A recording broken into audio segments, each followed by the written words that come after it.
നമ്മളെ ഓർമ്മിപ്പിക്കുന്ന ആൾക്കാരല്ല എൻ്റെ വീട്ടുകാർ. ഉം. എന്ത് പറ്റിയത്, പുതിയതായിട്ട് സംസാരമൊക്കെ മാറി വരുന്നു എന്ന് നമ്മളെ ഓർമ്മിപ്പിക്കും. ഓ. മനസ്സിലായി. അതുകൊണ്ട് തന്നെ ഞാൻ പറഞ്ഞു, എനിക്ക് ഇപ്പം എൻ്റെ ഈ മുട്ടുവേദന വന്ന് ഇപ്പം എൻ്റെ ഡോക്ടർ പറഞ്ഞു, ഒരു കാര്യം ചെയ്യും, ആ. നിങ്ങൾ കഴിയുന്നത് ഈ രണ്ട് കാലും കൂടെ ഇങ്ങനെ തൂക്കിയിട്ടിരിക്കരുത്, നീര് വരും. ആ. അപ്പോൾ ഒരു കാലിൻ്റെ മുകളിൽ ഒരു കാല് വെച്ച് ഉം. അങ്ങനെ ഇരിക്കൂ. ഉം. പക്ഷെ എൻ്റെ വീട്ടിൽ സമ്മതിക്കത്തില്ല. എന്ത് പറ്റി മക്കളെ, കാല് ഭാരമായിട്ട് തോന്നുന്നോ, എന്ത് പറ്റി കാലുമേ കാലിട്ടൊക്കെ ഇരിക്കുന്നതെന്ന് ചോദിക്കും. ഉം. എന്നാലും ആരും ഇല്ലാത്തപ്പോൾ ഞാനപ്പോൾ യൂസ്ഡ് ആവുകയാണ്. ഉം. അപ്പോൾ അങ്ങനെയുള്ള നല്ല എഡ്യൂക്കേറ്റഡ് ആണ് എൻ്റെ അമ്മ. ഉം. പക്ഷെ എങ്കിലും പറഞ്ഞു തരുന്നൊക്കെ അങ്ങനെയുള്ള കാര്യങ്ങളാണ്. അപ്പം നമ്മുടെ പെരുമാറ്റത്തിൽ കുറച്ചൊരു കൂടുതൽ ഗൗരവമോ കുറച്ച് ഹാർഷായി പോയി കഴിഞ്ഞാൽ അങ്ങനെയൊന്നും സംസാരിക്കാൻ പാടില്ല എന്ന് എല്ലാവരും കൂടെ നമുക്ക് ഓപ്പോസിറ്റ് ആവും. ഓ. എല്ലാവരും, കുടുംബത്തിലുള്ള എല്ലാവരും എന്തു ചെയ്യും, അത് ഭയങ്കര മോശമായപ്പോൾ അങ്ങനെ സംസാരിച്ചത്. അപ്പം നമുക്ക് വല്ലാത്തൊരു അന്തരീക്ഷമാവും നമ്മുടെ വീട്ടിലെ. അപ്പൊ ചേച്ചിക്ക് അങ്ങനെ എപ്പോഴെങ്കിലൊക്കെ മാറ്റങ്ങൾ സംഭവിച്ചിട്ടുണ്ട്? അപ്പൊ അല്ല, അവരിങ്ങനെ ചിലപ്പോ നമ്മൾ മനുഷ്യരല്ലേ, അതെ. ചിലപ്പോ ചിലരുടെ നിരന്തരമായ ചില ചോദ്യങ്ങളോ പെരുമാറ്റമോ നമുക്ക് ഇഷ്ടപ്പെടാതെ വരുമ്പോൾ ആ. നമ്മൾ കുറച്ച് ഗൗരവക്കാരിയാവും, അല്ലെങ്കിൽ കുറച്ച് അങ്ങനെ ശ്രദ്ധിക്കാതെയൊക്കെ വരുമ്പോൾ അതെ. ഒരു മിനിറ്റ് മോളെ ഒന്ന് വന്നേ, എൻ്റെ അമ്മ അകത്തുണ്ട്, അങ്ങനെ പെരുമാറരുത്. ഓക്കെ. ഇഷ്ടമുണ്ടോ ഇല്ലയോ, നമ്മളെ അന്വേഷിച്ച് അവർ വന്ന് സംസാരിക്കുകയാണ്. ഉം. അവർ പോകുന്ന അത്രയും സമയം വരെ ഒരു ചിരി മുഖത്ത് ഉണ്ടാവണം ഉം. എന്ന് ഓർമ്മിപ്പിക്കും. അപ്പോൾ നമ്മൾ വല്ലാതെ അപ്സെറ്റ് ആവും. ഓ. മനസ്സിലായില്ലേ? അപ്പോൾ നമ്മുടെ ഓപ്പോസിറ്റ് ഇരിക്കുന്ന ആൾക്കാരുടെ ഉം. മനസ്സിനെ വ്രണപ്പെടുത്താത്ത രീതിയിൽ പെരുമാറിയേ പറ്റൂ ഉം. എന്നുള്ളത് നമ്മളറിയാതെ നമ്മുടെ മനസ്സിൽ കിടക്കുകയാണ്. ഉം. അപ്പോൾ നമ്മൾ കുറച്ച് എന്തെങ്കിലും ഇപ്പം ഇപ്പോഴൊക്കെ എന്ന് വെച്ച് കഴിഞ്ഞാൽ, എനിക്ക് ഒന്നാമത്തെ കാര്യം ലൈഫിൽ അഭിനയിക്കാൻ ഒട്ടും അറിയാത്തത് കൊണ്ട് ഉം. ചില കുറേ കൂടുതൽ ഇറിറ്റേഷൻ ഒക്കെ വരുമ്പോൾ കുറച്ചങ്ങ് പ്രകടിപ്പിച്ച് പോകും അറിയാതെ. അതെ. പക്ഷെ ഇത് വെച്ച് കഴിയുമ്പോൾ ഞാൻ ഓർക്കും, എൻ്റെ അമ്മയും എൻ്റെ വീട്ടിലുള്ളവരും എല്ലാം ഓർക്കും, അവര് അയ്യോ ഇവരാരെങ്കിലും അവരോട് പറയൂ. പിന്നത്തെ കുറ്റബോധം മുഴുവൻ അതാണ്. പിന്നെ അവരെ ഒന്നും ഇങ്ങനെ പാച്ചപ്പ് ചെയ്തെടുക്കും. അതെ. പക്ഷെ ഞാൻ അങ്ങനെ പറഞ്ഞല്ല കേട്ടോ, ഇങ്ങനെയല്ല കേട്ടോ. ആ. പക്ഷെ നമ്മുടെ കുടുംബാന്തരീക്ഷം തന്നെയാണ് നമ്മളുടെ പല മാറ്റങ്ങൾക്കും കാര്യം. ഓക്കെ. തീർച്ചയായിട്ടും. ഈ കൽപ്പന ചേച്ചി രഞ്ജിനി ചേച്ചിയായിട്ട് എനിക്ക് നല്ല അടുപ്പമുണ്ട്. നല്ല ഉർവശി ചേച്ചിനെ ഞാൻ ആദ്യമായിട്ട് ഇങ്ങനെ മീറ്റ് ചെയ്യണത്. പക്ഷെ ഒരുപാട് ഷോസും കാര്യങ്ങളൊക്കെ ആയിട്ട് കൽപ്പന ചേച്ചിയുടെ ഒക്കെ ഒരുപാട് ചെയ്തിട്ടുള്ളതുകൊണ്ട് എപ്പോഴും ഇങ്ങനെ വിശേഷങ്ങളും കാര്യങ്ങളും അപ്പോഴൊക്കെ ചേച്ചിയാണ് ഞങ്ങളുടെ ഇടയിൽ. എപ്പോഴും അതിനിടയിൽ ഉർവശി എന്നുള്ള പേര് പറയാതെ പോവേയില്ല. എപ്പോഴും ഇങ്ങനെ പറയും. ഈയിടെയും കൂടെ രഞ്ജിനി ചേച്ചിനെ ഞാനൊരു ഇന്റർവ്യൂ കൂടെ ചെയ്തിരുന്നു. അപ്പോൾ ഈ നിങ്ങൾ എല്ലാവരും എന്ന് പറയുമ്പോഴും നിങ്ങൾക്ക് എല്ലാവർക്കും ഒരു വല്ലാത്തൊരു ചാമുണ്ട് ചേച്ചി. നിങ്ങൾ 3 പേരിലും നമ്മളെ എല്ലാവരും ഇപ്പോഴും ആ ഇഷ്ടം വെക്കുന്നതിൽ ഒരു വല്ലാത്തൊരു മാജിക് പവറാണ്. ഞാൻ എന്നോട് എപ്പോഴും ആലോചിക്കും, നിങ്ങളുടെ ബ്ലഡ് എടുത്ത് വേറൊരാൾക്ക് കൊടുത്താലും ഇതിങ്ങനെ തന്നെ കിട്ടും. നിങ്ങൾ എല്ലാവർക്കും ഇതേപോലെ ചിരിച്ച മുഖത്തോടെ ഇരിക്കാനും മറ്റുള്ളവരെ ചിരിപ്പിക്കാൻ എന്നൊക്കെ പറയുന്നത് ഒട്ടും തന്നെ ഈസി ആയിട്ടുള്ള ഒരു കാര്യമല്ല. പക്ഷെ നിങ്ങൾ എത്ര ഈസി ആയിട്ടാണ് മറ്റുള്ളവരെ ചിരിപ്പിച്ചുകൊണ്ടിരിക്കുന്നത്. അതൊക്കെ ആ ഒരു some magic power runs in the blood എന്നൊക്കെ പറയുന്നത്. അത് എൻ്റെ അമ്മ തന്നെയാണ് അതിന്റെ കാരണം. അച്ഛനും വളരെ സരസനായിരുന്നു, കലാകാരനായിരുന്നു, രണ്ടുപേരും ആർട്ടിസ്റ്റ് അല്ലേ. അറിയാം. അപ്പൊ അത് തന്നെയാണ് ബേസ്. പക്ഷെ അമ്മ എപ്പോഴും ചിരിക്കാനും ചിരിപ്പിക്കാനും ഇഷ്ടമുള്ള ആളായിരുന്നു. ഇപ്പോഴും അത് തന്നെയാണ്. നമ്മളൊക്കെ ഇങ്ങനെ എല്ലാവരും കൂടി ഇരുന്ന് ഗൗരവത്തിൽ സംസാരിക്കുന്നത് എൻ്റെ അമ്മയ്ക്ക് ഇഷ്ടമല്ല. എന്തെങ്കിലും കുറച്ച് ഭയങ്കര ഗൗരവമുള്ള ഈ കരച്ചിൽ പടങ്ങളൊന്നും എൻ്റെ അമ്മ കാണത്തില്ല. ആണോ? മക്കളെ മാറ്റത്, ആ ചാനൽ മാറ്റുക, അല്ലെങ്കിലേ ഉണ്ട് നമുക്ക് പ്രശ്നങ്ങൾ, ഇത് കരഞ്ഞുകൊണ്ടിരിക്കാൻ വയ്യ. ഉള്ളൊഴുക്ക് കണ്ടിട്ടില്ല എൻ്റെ അമ്മ, കലശേച്ചി കണ്ടിട്ടില്ല, എൻ്റെ വീട്ടിൽ ആരും കണ്ടിട്ടില്ല. അങ്ങനെയുള്ള എൻ്റെ സിനിമകളും കാണത്തില്ല. അങ്ങനത്തെ ഒരു പ്രശ്നമുണ്ട്. അപ്പൊ അമ്മയ്ക്ക് റെസ്ലിംഗ് കാണത്തില്ല എൻ്റെ അമ്മ.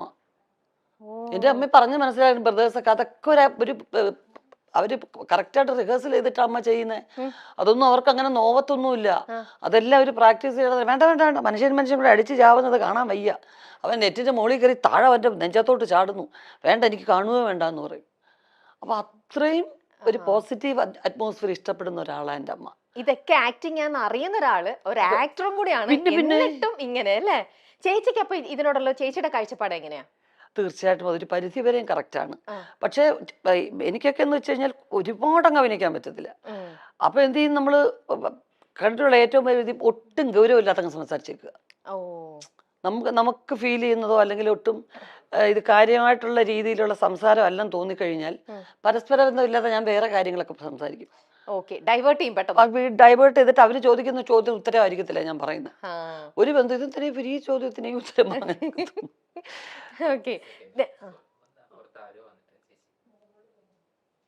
വന്നിട്ടുണ്ടോ? മക്കളെ ഓടിവാടാ, അമ്മയുടെ കുഞ്ഞാണ്ട. മക്കളെ രമ്യ ചേച്ചി അറിഞ്ഞൂടെ?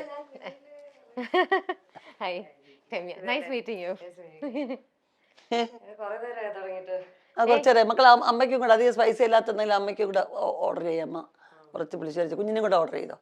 മേളിലുണ്ടോടാ എല്ലാം വലിച്ചു വാരിയിട്ടേക്കാ മുകളിലത്തെ റൂം കേട്ടാ. ചേച്ചി നിങ്ങളുടെ കൂടെ ഏറ്റവും കൂടുതൽ നർമ്മം അല്ലെങ്കിൽ ഭയങ്കര എന്താ പറയാ ഹ്യൂമർ സെൻസും കൗണ്ടറൊക്കെ പറയണത് നിങ്ങളിൽ ആരാ? ഇല്ല കൽപ്പന ചേച്ചി. ആണോ? അയ്യോ മിനി ചേച്ചി കൊച്ചിലെ മുതലേ ആഹാ. അവളുടെ പേരൊക്കെ വേളൂർ കൃഷ്ണൻകുട്ടി ഞങ്ങളുടെ പിന്നെ കഥയുടെ പേരുകളിലൊക്കെ അവൾ അറിയപ്പെട്ടിരുന്നത്. ആൾക്കൂട്ടത്തിൽ ഏലിയമ്മ അങ്ങനെയൊക്കെയാ വിളിച്ചിരുന്നത്. കാരണം വെച്ചാൽ എവിടെ ആൾക്കൂട്ടോ ബഹളം ഉണ്ടെങ്കിൽ അവിടെ അതിൻ്റെ ഇടയ്ക്ക് വരും.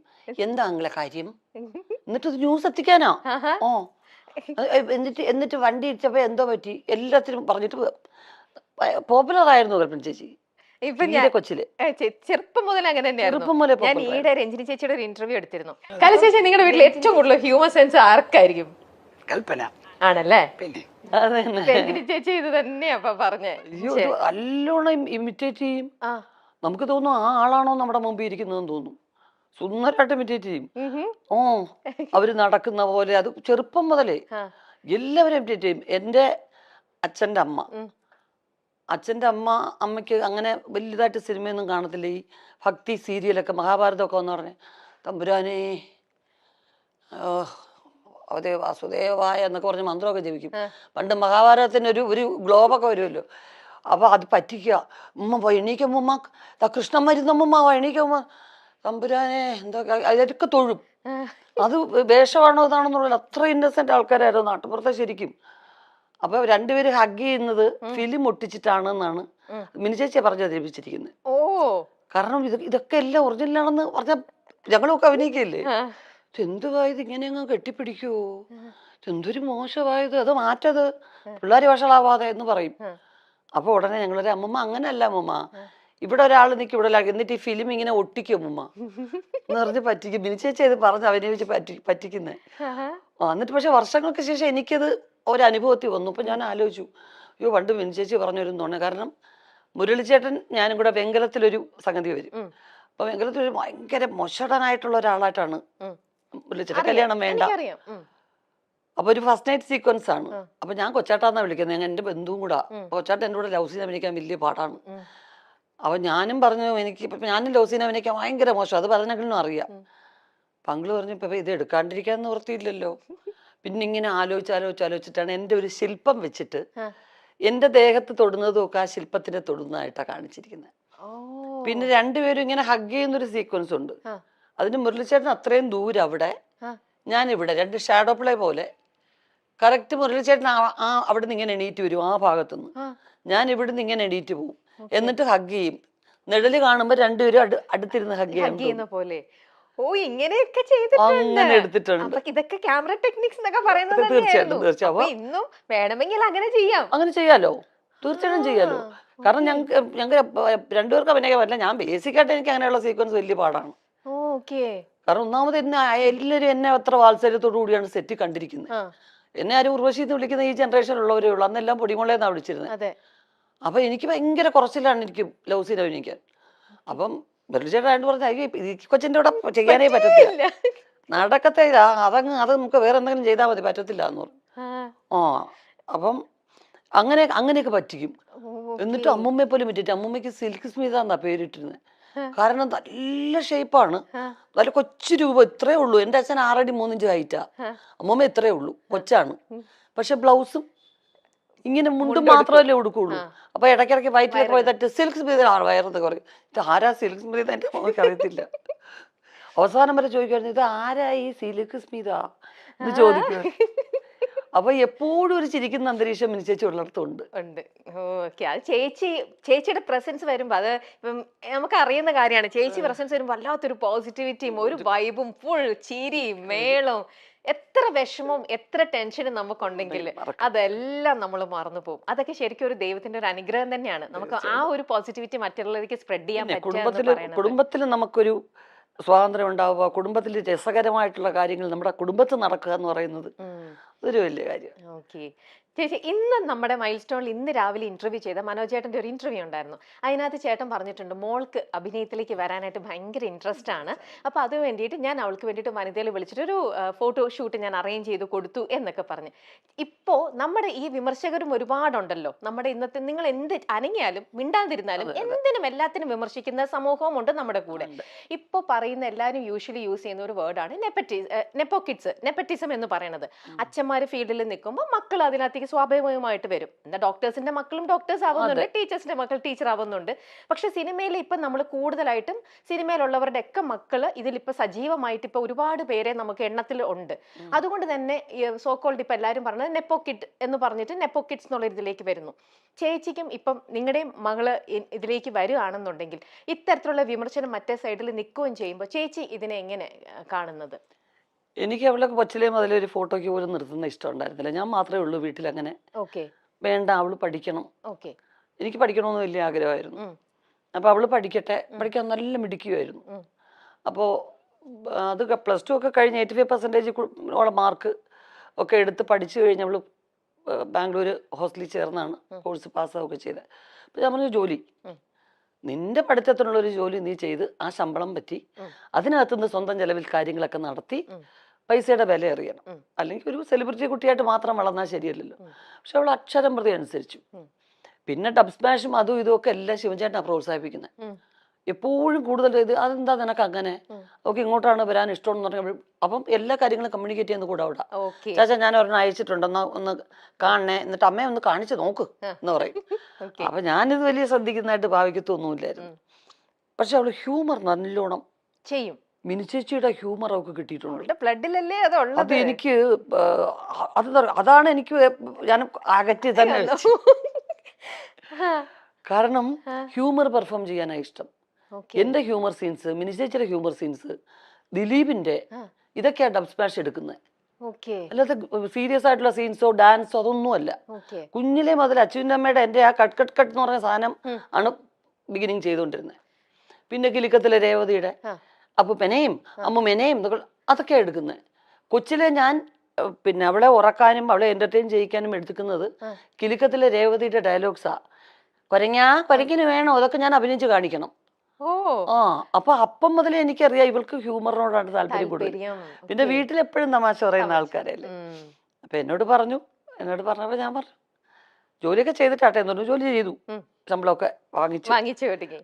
ഞാൻ 450യുടെ ഒരു ടോപ്പ് എടുത്തു. അപ്പൊ സമാധാനമായി എനിക്ക്. കാരണം ഞങ്ങള് ഷോപ്പിങ്ങിന് കൊണ്ടുപോകുമ്പം അതൊന്നും അല്ല ചെലവ്. അപ്പൊ ഇത് സ്വന്തം ചെലവില് അങ്ങനെ 450 രൂപയുടെ ടോപ്പ് എടുത്തൊക്കെ വലിയ കാര്യമായിട്ട് പറയുന്നുണ്ടല്ലോ. അപ്പൊ അത് കഴിഞ്ഞപ്പോ കഴിഞ്ഞ വർഷം ലാസ്റ്റ് ആയപ്പോ എന്നോട് പറഞ്ഞു എനിക്ക് അമ്മ എല്ലാരും എന്നെ കമ്പൽ ചെയ്യുന്നു. അവള് ലണ്ടനിൽ അവിടെ ഒരുപാട് ഫ്രണ്ട്സ് ഉണ്ട്, അവിടെ കൂടെ പഠിച്ചവരും ഒക്കെ. അപ്പൊ അവിടുത്തെ ഫ്രണ്ട്സ് എല്ലാം പറയുന്നു അതെന്തുകൊണ്ട് 9th പഠിച്ചപ്പോ അമ്മ വന്നു അഭിനയിക്കാൻ. അപ്പൊ ഇത്രയായി ജോലിയും കഴിഞ്ഞിട്ട് ഇനി മോളെ അഭിനയിക്കാൻ വിട്ടാൽ എന്താ കുഴപ്പം എന്ന് ചോദിക്കുന്നു. ഞാൻ ഒരു വർഷം ഒന്ന് ട്രൈ ചെയ്ത് നോക്കട്ടെ, ഇല്ലെങ്കിൽ കുഴപ്പമില്ല. നമ്മളെ വിദ്യാഭ്യാസം ആരും എടുത്തോണ്ട് പോകുന്നില്ല. അങ്ങനെ കുറച്ച് ഓഫേഴ്സ് ഉണ്ട്. അപ്പൊ ഇനി നമുക്ക് ഉടനെ കാണാം ബിഗ് സ്ക്രീനില്. അതെ തീർച്ചയായിട്ടും. അങ്ങനെ നല്ലോണം ചൂസ് ചെയ്ത് അവരുടെ ഇഷ്ടം, അവരൊക്കെ സ്മാർട്ടാണ്, അവർക്ക് പറ്റുന്നുണ്ട്. അല്ല ചേച്ചി, ഇന്നിപ്പോ ഒരുപാട് ആക്ടേഴ്സ് ഉണ്ടെങ്കിലും ചേച്ചി പറഞ്ഞ ഈ ഹ്യൂമർ ഹാൻഡിൽ ചെയ്യാൻ എല്ലാവർക്കും പറ്റില്ല. അത് നിങ്ങളെപ്പോലെ ഇത്രയും ടാലന്റഡ് അത് അവളുടെ ബ്ലഡിലുണ്ട്. അപ്പൊ അവൾക്ക് അതിൽ ഇൻട്രസ്റ്റ് ആണെങ്കിൽ ആ ഒരു സ്പേസ് അവൾക്ക് വേണ്ടിയിട്ടുണ്ടാവും എന്തായാലും. അത് നമുക്കെന്താ അറിയാം, ഞങ്ങൾ വന്ന കാലഘട്ടത്തിൽ ലോങ് സ്റ്റാൻഡിങ്ങിന് ഒരുപാട് സ്കോപ്പ് ഉണ്ടായിരുന്നു. പല ആർട്ടിസ്റ്റുകളും അങ്ങനെ നിന്നിട്ടുണ്ട്. സത്യമാണ്. ഇനിയിപ്പോ അങ്ങോട്ടുള്ളവർക്ക് അത്രയും നല്ല സ്ട്രോങ് ക്യാരക്ടേഴ്സ് എഴുതുന്ന റൈറ്റേഴ്സ് ഇനിയും ഉണ്ടാവുമായിരിക്കും തീർച്ചയായിട്ടും. അപ്പം അങ്ങനെ ഉണ്ടാവണം, നല്ല ക്യാരക്ടേഴ്സ് ഉണ്ടാവണം. ഒരു എന്താ പറയുന്നത്, നിങ്ങളുടെ മൈൽ സ്റ്റോൺ പോലെ ഒരു മൈൽ സ്റ്റോൺ ആവുന്ന ഓരോ ക്യാരക്ടേഴ്സ് എങ്കിലും ജീവിതത്തിൽ ഉണ്ടാവണ്ടേ.